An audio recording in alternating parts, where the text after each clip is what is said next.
Hi everyone, we're going to have a look at paragraphs in this video. Please have a look at this video first before you go and scroll through the rest of the slides, because this is how I'm going to set you up with your work for the week. So I'll show you what this looks like. This video is going to be sitting here on your slide deck. If you can't get it there, you can click the link here. On our slides, we have the different groups. We split each group into Group A and Group B, as you'll notice, just to lower the number of students in each group. The link for our lessons for each week are going to be up here in these boxes as well. You can see who you are. You can see what time you'll be having the group meeting with me. Please make sure that your task is done by this day and time. Here is the link to meet. So please click on that when it's your time. Our learning intention for this group is I'm learning how to organize my ideas in my writing. And we can see the success criteria over here. We're going to be using paragraphs which group our ideas together. We'll be missing a line between paragraphs, sequencing some of my paragraph in a way that makes sense, with beginning, a middle, and an end, using subheadings and or topic sentences, use the appropriate linking words between paragraphs, and sequence them in a logical way. We'll also be learning about the PEE method. There are a few different terms for this. This is the point, explain, example, or we can sometimes call it the topic sentence and the supporting sentences with adding details. We'll be looking at elaborating on our ideas and increasing the complexity of them as well. So this won't be all in one lesson. We're going to break it down into lots of little steps. In our rubric, Group A is working from Rubric 5 to Rubric 6 or 7. Group B will be working from Rubric 4 to Rubric 5 or 6. So this is just to give you an idea of where you're aiming to get to by the end of our teaching sessions. We've got a warm-up task for today. When you're going through your slides, have a look at these. It says, which of these paragraphs is better? Explain why in your own words on the next slide. So you're going to have a look at paragraph A and have a read. Have a look at paragraph B and have a read. And then over here is where you're going to jot down your thoughts. So I thought paragraph A or paragraph B is better, and my reasoning is because of this. So type that right in there. Next, on slide 7, we've got another teaching slide. It gives you more information about the topic sentences, which is like your point, your supporting ideas, which is like your explanation and your evidence, adding some details to that, and then your concluding sentence. So please have a look at the video above to help you out with that. I'll also go through this in more detail myself. So once you've done that, then you're going to go ahead and have a look at the practice task. I'll go through this with you when I'm showing you a little bit more about that. So we've got 2 examples here, and you need to just type in the boxes what they are about. So explain your ideas in the thought bubbles. Slide 9 is you're going to read them, and then you're going to make some text boxes and use the arrow line connector here to show the different parts of the paragraph. So we've got the topic sentence in red, supporting sentences in yellow, and the ending sentence in green. So you'll need to make those boxes and use the arrows to help you do so. Then it's your turn to do the writing. You're going to write a good paragraph about one of these topics here. We've got horses, New Zealand, a holiday to celebrate, a famous person, or if you don't like any of those, you're most welcome to choose your own topic.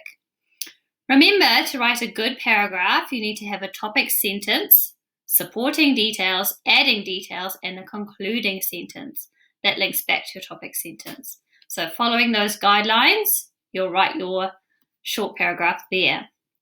Please make it interesting. We do want to have something interesting to read on our side. Reflection. How did you go? And what is your evidence? So this is where we need to go back to our success criteria. How did we do with that? Okay. And then we need to have a time to mark as well. So remember to reflect back to your meeting time, which is on the front page. And when the teachers meet with you, they might be popping some evidence into these slides here. So those slides you don't need to worry about. Those are just for your teachers. All right, so if we're looking at paragraphs, what is a paragraph? How do I structure a paragraph? And how do I know when to start a new paragraph? Well, a paragraph is a group of sentences, all about one main idea or one main point. It can be as short as you like or as long as you like, as long as the idea that you've been writing about has been fully explored. So this is where you're going to look at slide 8 in your paragraphs slide, and you're going to identify what those paragraphs are about. So remember I showed you in the thought bubbles? Go and have a look at that now. You can pause the video and go and do that. Okay, if you've done that, we're going to have a look at how to structure a paragraph. There's a nice simple way to remember it, and it can be like the traffic light system. So we've got red, which is like your topic sentence. We've got yellow, which is your supporting sentence, and then we've got green, which is your concluding sentence. So let's break those down. First of all, let's look at the red. The red is the topic of the paragraph, and it's introduced by a key sentence. This is what we refer to as your point when we're using that PEE method. It's called a topic sentence or your main point. It has the main idea of the paragraph, and it's often at the very beginning of your paragraph. It starts us off. Have a look at this example here. There are 3 reasons why Britain is one of the best countries in the world. Okay, so that is the topic sentence for this paragraph. Then it's got some other details. So those other details fall under the supporting sentences.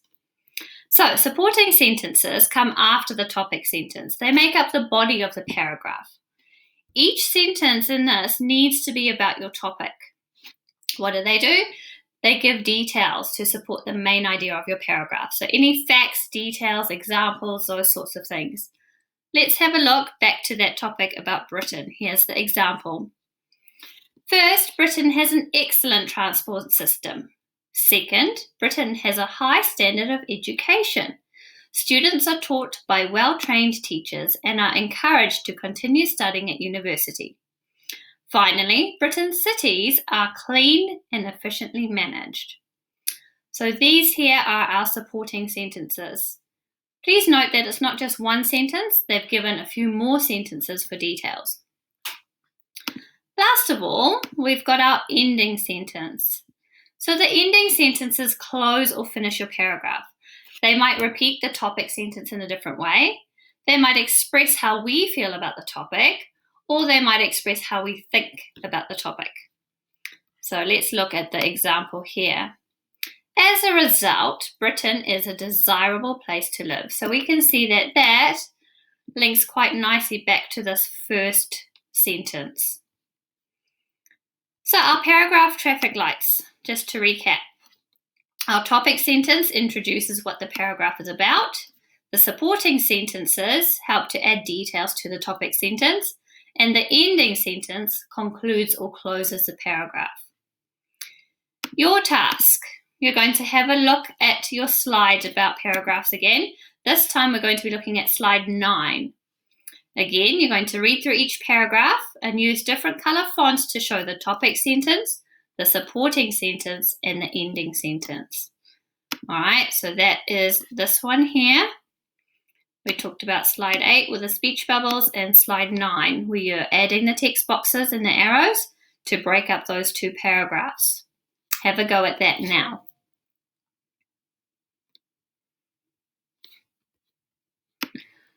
Awesome. Another frequent question that we get is, how do I know when to start a new paragraph?